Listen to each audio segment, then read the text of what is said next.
Hi friends, இப்போ நம்ம என்ன ரெசிபி பார்க்க போகிறோன்னா சிக்கன் கிரேவி பண்ணலாம்.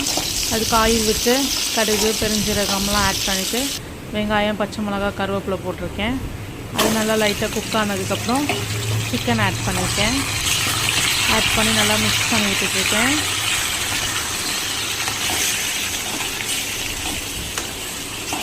சிக்கன் வேகிறதுக்காக நம்ம கொஞ்சம் மூடி போட்டு ஒரு 5 மினிட்ஸ் குக் பண்ணலாம். இப்போ 5 மினிட்ஸ் ஆயிடுச்சு. ஓப்பன் பண்ணி பார்த்தா தண்ணி விட்டு நல்லா சிக்கன் கொஞ்சம் ஆஃப் குக் ஆகிருக்கு. அப்போ நம்ம தக்காளி பூண்டு ஆட் பண்ணிவிட்டு திரும்ப க்ளோஸ் பண்ணி வச்சுட்டு வேக விட்டுருக்கோம். அப்புறம் பார்த்திங்கன்னா தக்காளி ஓரளவுக்கு மசிஞ்சிருச்சு. இந்த ஸ்டேஜில் நம்ம வீட்டில் அரைச்ச மிளகாத்தூள் ஆட் பண்ணியிருக்கேன்.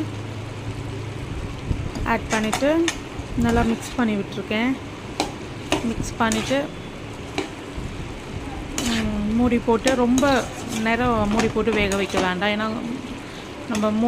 நம்ம தூள் ஆட் பண்ணியிருக்கனால சீக்கிரமாக அடி பிடிக்கும்.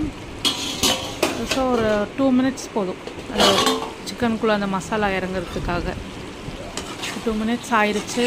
பார்த்திங்கன்னா ஓரளவுக்கு நல்லா சிக்கனில் மசாலா இறங்கியிருக்கு. இந்த ஸ்டேஜில் கொஞ்சோண்டு வாட்டர் ஆட் பண்ணியிருக்கேன். கொஞ்சோண்டு தான் ஆட் பண்ணியிருக்கேன்.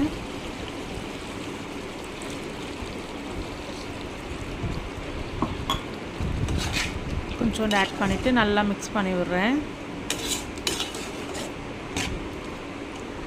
மிக்ஸ் பண்ணிவிட்டு இப்போ லைட்டாக மூடி போட்டு ஒரு 5 மினிட்ஸ் நல்லா கொதிக்க விடலாம்.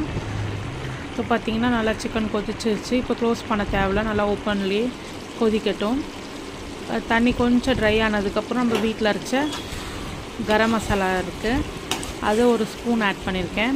ஆட் பண்ணிவிட்டு நல்லா மிக்ஸ் பண்ணிவிட்டு ஒரு 2 or 3 மினிட்ஸில் நம்ம அடுப்பை ஆஃப் பண்ணிட வேண்டியதான். நம்மளோட chicken gravy ready. Thank you friends.